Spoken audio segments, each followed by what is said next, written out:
Hey, Jules Plus Vegan, and welcome. And for those who are new, I hope you can benefit from this channel. So it's a beautiful day in the high desert. It's sunny and lovely, and I'm a wreck. Yes, thank you very much. You know, I'm just struggling. There's no doubt that I'm going through a lot of things right now, but part of it, I ended up eating poorly today, and the day's nowhere near over, and I can make a great choice for dinner, but I was really sorry for that. And as quickly as I wanted to go to the why, I was like, whatever. You know, I get so tired of trying to figure out my why, instead of just sitting with the reality of what my choice was and just moving forward. And so, anyway, and I'm sure I'm going to be emotional in my little storytelling, but I was at school this morning, and I was supposed to teach about rainbows, which would have just been so happy and lovely, but that apparently was not going to be the plan because they had too many teachers, and I said I'd be willing to go back to my classroom and just work in my classroom because obviously I need to be packing and organizing and getting rid of things. And it's very difficult for me to get rid of things. I kind of laugh about being a hoarder. My house is not full of stuff by any means. Everything has a place and everything in its place. And, you know, sure, people could definitely argue on what's worthy of getting rid of, but mostly there's not much. There's not much. But in my classroom, when I first got there, there was a bunch of stuff left over from other teachers that I never dealt with. Plus, I brought stuff from my other district and just kind of put it under the table because I hit the ground running. And now, you know, here I am 2 years later, realizing that I have to go through and get rid of it and, you know, and organize and whatever. And I'm not really good at letting go. I'm not really good at saying goodbye. I was kind of thinking about that, and I was like, you know, when I was young, I was the youngest of 11 children, and my mother actually divorced my dad when I was 12, and it was kind of a family secret. We literally lied about it. My mom left and would come home one time a month, and on that month we would do all of the doctor's appointments and all of the school meetings and all the things that needed to be done. And as soon as people in town were starting to inquire where my mother was, she was generally back because it had been a month. And it was really rare for the woman to leave, right? And when she left, my father still had 6 kids at home, and even my grandfather, which was my mom's dad. I mean, it was just an interesting situation. At the end of my life, my mother was very much with my father and even held his hand to his last breath. So in their relationship, they made an amends and even, you know, found the best of what their relationship was besides the 11 children. But for me, and for my brothers and sisters, it was very dysfunctional and has affected them over time, I'm sure.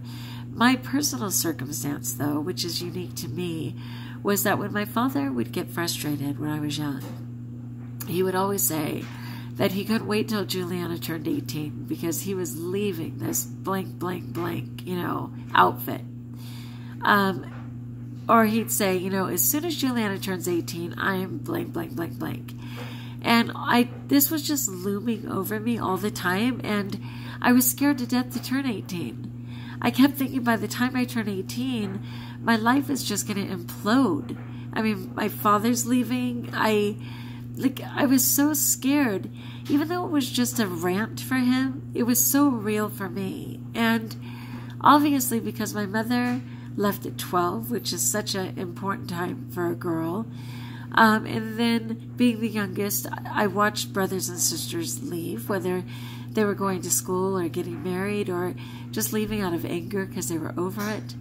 I had a lot of people leave, and I was content. We lived at the same address my whole life, 421 J. Cove Way, and I was really fortunate to have the same house, the same school system, like a lot of sames, because I never experienced moving.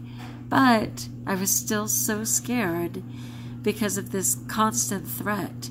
So I kind of subconsciously didn't plan on turning 18. Like started drinking at 13. I partied all through high school. I had like I was in advanced gate classes in high school, and, you know, class president and class clown, and on drill team and swim team and volleyball and basketball and choir, like everything. Just running a mile a minute to not deal with anything. I babysat 5 or 6 nights a week, which just kept the pace, just an insane pace, just to kind of outrun everything.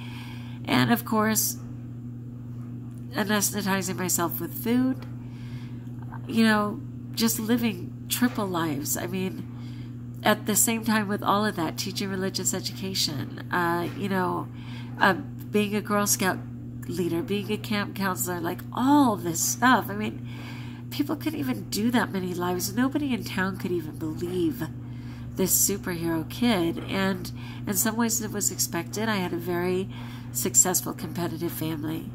And in other ways it was just me running for my life. And so anyway, when I finally got became 18, my father didn't leave. I ended up living at home until I was like 22, almost 23, when we finally sold the house, which of course was again another loss, right? My father moved away and I stayed with some friends until I got my own life. But by then I was just completely into the food. But I was still exercising to keep it down, my weight down. I was doing a variety of things, let's just put it that way.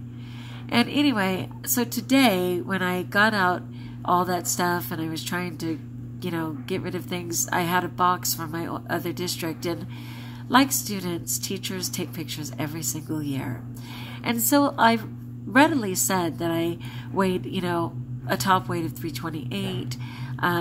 You know, I've talked about my weight, but these pictures showed it. And so I saw this person with their smile just stuck in this gigantic body. And even though it would be, and it'll make me emotional, but an opportunity for me to say, wow, I mean, my gosh, look how good you're looking now. Look how good you're doing now, blah, blah, blah. All I could think was, I so get you. I was looking at her, not me, at her, because it's always an out-of-body experience. And just saying, oh my gosh, you know, I so get you. I so get why you were just in the food, in survival mode. I so get it. And I remember my mother, you know, when I was just so heavy for so long, and everybody would always say, oh, such a pretty face. And my mother was like, you know, you could be buried in a piano if you want, but at least have some pride in your looks in the meantime. And in all those photos, you can just tell, you know, the little bit of makeup, the little bit of lipstick, the posed, set face. And in a couple of them, there was this look of, you know, I pray no one can see me, you know, and I get that too, because so many times when I was my biggest self, I was hiding, but not from the world who was seeing me, but from any feelings or any anything real. As much as I appreciate how eating this way is generally content for me, it's also a risk, because weight is coming off, and each one of those layers were intentional. The layers were intentional. I could talk about being a food addict, and that might be valid, but even as a food addict, I intentionally was putting on the pounds to just stay away from having to feel, having to deal, you know, and it doesn't feel safe. I've talked about my sexual abuse issues. I've talked about being raped, but I've also talked about how even at my heaviest, there were predators. And, you know, it doesn't feel safe for me right now. I want to do social media because I appreciate you ladies, and largely ladies, and there's a couple of appropriate men on here too, that I would love to help. But it's not comfortable for me because, like, on Instagram, more than half of all of them are men, and all of them are sending me private messages saying, hey, how are you? Hey, pretty girl. Hey, love that smile. Hey, I'd like to talk with you. I feel like they're just a bunch of predators. I'm like, hello, married Christian woman, and I don't want to be arrogant, but way above. Way above whatever thought process you think you have, whatever conversation you think we have.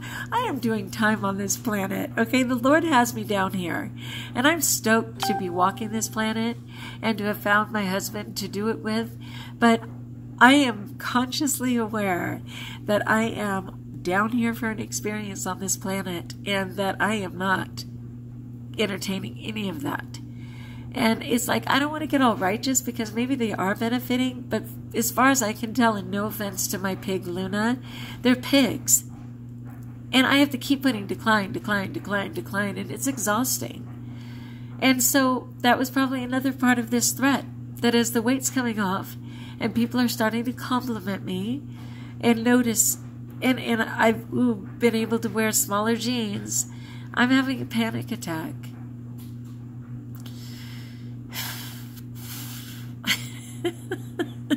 I'm going to play with my bangs because that's safe. That's all I can do right now.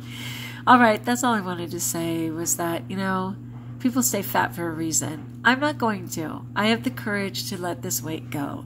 I want to see the body God designed for me as an adult, which I've never worn in my adult life. And I'm going to stay the course, but I'm going to fall back a little as these layers come off because there's a lot and there's a reason they were on. All right, people, as always, I'd love to support you if you leave a comment. Like if you like, join us if you haven't. Pray for me, and know that you are blessed.